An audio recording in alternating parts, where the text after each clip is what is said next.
So I was just curious about your argument. I was trying to understand it, and I think Which it was the one? fault of my listening, because it's a weird thing that happens. I'm sure you probably have this too.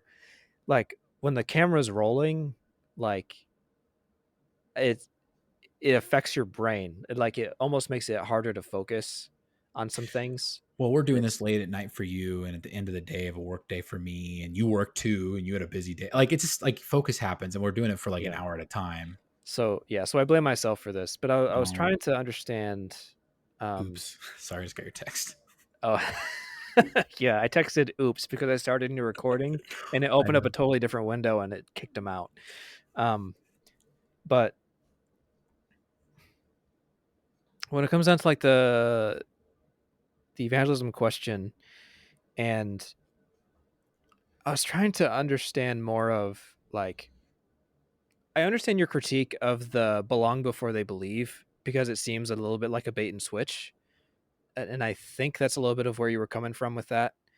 So I was just curious what you were getting at with the like use of apologetics, and the church needs to be more active and relevant when it comes to Oh yeah. making arguments. And so where do you see that fitting in evangelism? Like, did you say that as a way of saying that could be a mode of evangelism, or are you just saying that generally, like, yeah, believing before you belong, that can have its place, but we shouldn't disregard the fact that the church just needs to be a little bit more relevant in how it talks about things and the conversations that it engages in? Probably the latter. Okay. The conversation went a different way, and I'll be honest, I was like, you had made such a solid point that I like really felt like I had to address that rather than like make my original argument, which was really simply what you just said, the latter part. Okay. Like for me, like a big conviction, and I've said this all the time. I say this constantly. Is like I really want Christianity. Like I love apologetics because I want Christianity to be an intellectually viable option. Like I understand the vision and the frustration with C.S. Lewis because I also sit in the church pews and I also had a conversion experience and I also grew up Hmm. in church and I hated it. I hated it, Ben. I hated it. I thought it was stupid. I actually thought it was a lie. I didn't care for it. And I had a third grade or fourth grade uh, Sunday school teacher that started teaching like basic elementary apologetics to kids around that fourth or fifth grade age or third Hmm. or fourth grade age, which you're Interesting. like, it is a little young. I'm not going to lie. It's a little young. They made Mr. step down. Now, Mr. was a weird guy, so he had some other things working against him. Not in bad ways. Like he's just like a little socially awkward, but he Okay. really cared. And like he would do these Bible verses and he would also try to tie it into like, and this is how we can understand the world. But for him, like what he was trying to teach us, and I appreciate this now. I didn't know it was going to be so impactful to me, was like he was just trying to give us some tools in our toolkit to not be shaken when we go to school and hear different things. Hmm. And I think my argument is like the sometimes with the believe or belong before you believe is that it incentivizes you to become a community and to do that without thoughtfulness and intentionality. Hmm. And that's what bothers me because one, that's that joke that I made about the culty approach. Yeah. How do you think that happens, dude? Like, how do you think that happens? Like, their life is so committed to it that they will take anything at that point. That's actually a Hmm. common manipulation tactic. People like do psychological studies on this, and like just because that's how people operate doesn't mean that it's morally wrong if it happens. So like Hmm. that's your point. Like you're not wrong, and I'm not against it as a model. But what I'm saying is that in conjunction with that, I think maybe we wouldn't have to worry about that nuance or that problem if we'd just been open and engaged in our community. So let me just say what I'm subtly about combating outright. I'm so tired of Dawkins having a really powerful voice. I'm so tired of William Lane Craig being laughed at he has goes to colleges to debate because it's important to him to save one or two souls. And the people that laugh at him and tell him he's ineffective are not atheists. They're Christians. And Hmm. that's what insults me. You'll never argue anybody to the faith. He's not arguing people into the faith. Yeah. He's I mean, even arguing he the people. acknowledges like you can't get to the faith just by reasoning yourself there. Like there is that leap of faith that happens. Now, apologetics is still important. It can help you get closer, Right. but that's not that's not going to take you all the way.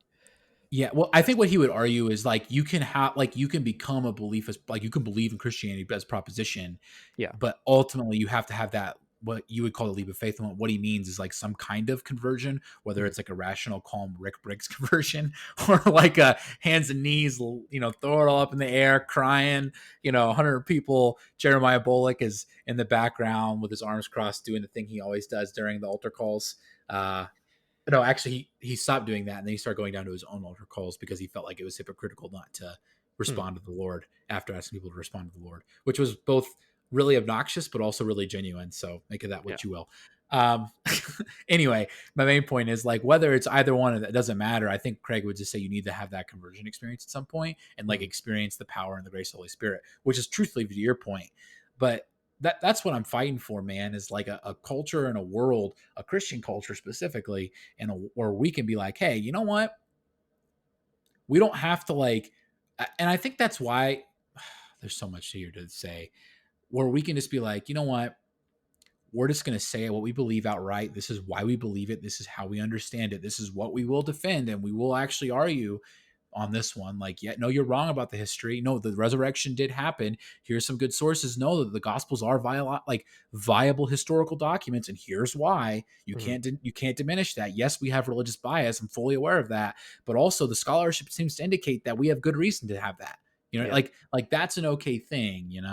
Um, and I want to argue for that culture to have a place too, because Mhm. I think a big stumbling block to people is the belief and the seeing of Christians, or at least the non-Christians that I'm around, are just so frustrated with their lack of thoughtfulness and their lack of ability to engage. Mhm. And I say engage in like the most broad sense because it's a ton of stuff. I have one friends that have left, like they left the church that they grew up in. They're both from Nebraska. One's a doctor and his wife's a nurse because like they went to school and they learned all this stuff and they went back to their churches and they went to youth group and did all the things. And they found three things. They found Christians were hypocritical, which is we just need to be open about how our hypocrisy actually supports our argument that we're all in need of grace and just be outright about it and just say, Yeah. hey, yeah, we're going to mess up. What we don't, we're just like, no, no, no, no. We just like cover it up and sweep it under the rug because we get embarrassed. And that's not a Christian problem. That's a human problem. Which let Um, me just say, that's a big argument for having an Ash Wednesday service. mm, I'm just gonna throw that out there randomly because I've been prepping for this year's Ash Wednesday service. I like Anyways, that sorry. actually. I wish more evangelical churches had Ash Wednesdays. So shout out to you. But they're Uh, Catholic, so you can't do that because that's the world. yeah, well, the I'm Catholics, sorry, I'm they quoting don't. hardcore evangelicals Yeah, it's like, well, we can't do the Catholics because like because they don't Pope. believe in faith. Because Pope. They don't have real genuine faith experience. They just have works based faith. No, it's just they don't like sit around and like plead God's grace and act like buttholes all the time. Sorry. Yeah, that's sad. Typical evangelical Karen. Anyway, that was mean. Yeah. But like that's the first thing, man. Like I just want to open that up, and I watch these people like they leave the church because like Nate's learning like evolutionary biology and like he Mm, goes home and he wants to talk about it like because like his whole worldview was never taught that. Why is that? Why did they make my Sunday school teacher step down? Like in hindsight, it's like why? Yeah, it's a little young, but like, dude, I'd have put that kid with that guy with like high schoolers or yeah, like even if he's a little awkward, just have him on Sunday. You know what I mean? Like that's important stuff. Like I'm learning that in school, and like I had to like just kind of subtly like, well, no, actually, because I got exposed to it early, I didn't have a challenge with it, but my friends didn't. I had friends who didn't want to do their homework because they didn't believe in biology or evolution. yeah. For real. They didn't want to do their homework. Like Mhm. this in youth group, they're saying it out loud. Like, what kind of world is that where like that's not the actual cost of the cross. You know what I mean? The actual cost of the cross is your life, your obedience, your submission, and submission to God's grace. And it's the cost of realizing that He's going to ask you to do things and be incredibly uncomfortable all the time. Not that you shouldn't learn. I don't see how God would. I find that really hard to understand in anywhere in the New Testament how that would make sense. So like that's what I fight for, and that's what I think C.S. Lewis was fighting for was that let's be consistent, let's be whole, let's be better. Yeah. And we won't win everybody over. We have to acknowledge that. But you know Mhm. what we're gonna do? We're gonna represent Christ. We're gonna be faithful, and I think we're gonna get a few more than we would otherwise. You know what I mean? And that's kind of what it's about to me. And that sounds so numerical and so small, but what is the cost of a human soul? It's infinite to some extent. So like Mhm. I don't know, dude. I'm ranting now. No, it's fine. That's what I I'm mean, trying to argue for. no, I totally agree, and I think it's too often overlooked. Like that's why when I preach, I hope this comes through with how I preach, I and haven't heard you also how preach I in a teach. Like I while. try to integrate like counter ideas, and I try to You do a challenge, very like good job with get that. people to think better. Like I'll even quote like Dawkins, I'll quote Hitchens.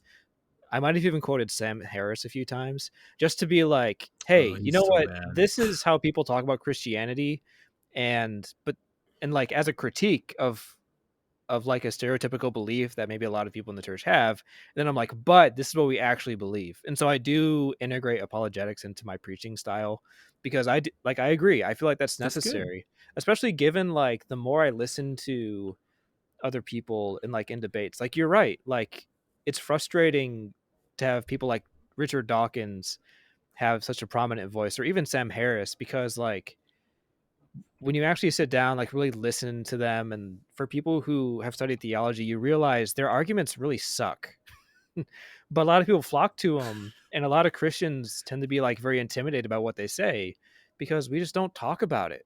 Like we don't talk about the how evolution or like morality uh or like anthropology, like how that affects the faith and how it might critique scripture or how it might like all that to say, yeah, that stuff's I'm important. listening.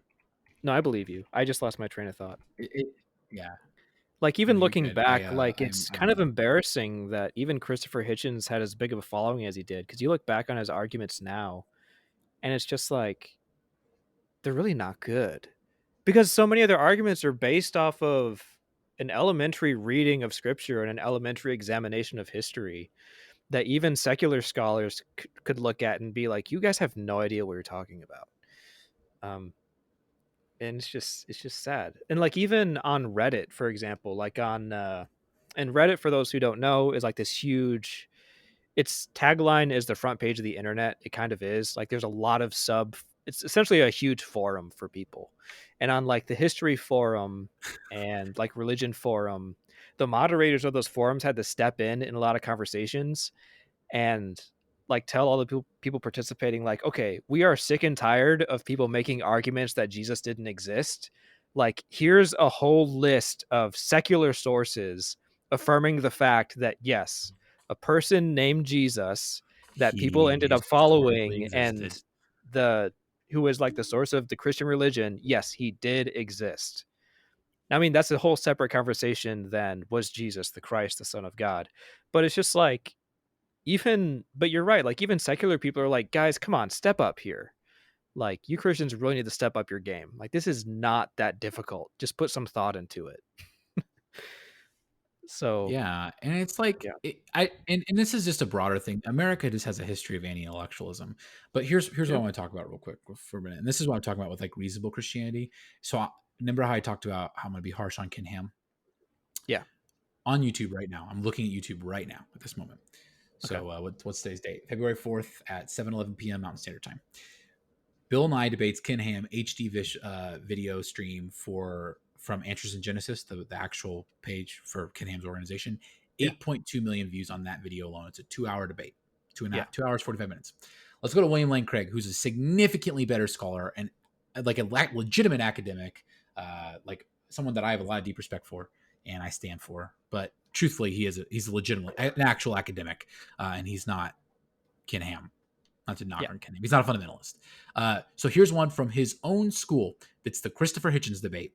So one of the most popular atheist journalists, one of Mhm. the four horsemen, as they call him, 3.1 million views, which means there are 5 million more people watching Ken Ham articulate the truths of the Christian religion than someone who's like given their life to studying it and trying to understand it in like the Yeah. deepest, most real way possible. And that to me is exactly what the problem is that the people that are the loudest voice and have the biggest platforms in our Christian world and our Christian, Ben, maybe this is way off where you were going, but I was doing my homework while you were talking. So, but like those are the ones that have the clout, that have that like size, and that's wrong to me. And I think as a Christian, that should bother you if you're not a fundamentalist. If you're a fundamentalist, You're I guess wrong. you're Listen yeah. to us. I promise you, we will lead you to a better place. I swear, your life will actually be better. I promise. It'll at least make more sense. Uh, um. Anyway, that was mean. Man, I'm really mean tonight. I must be crabby.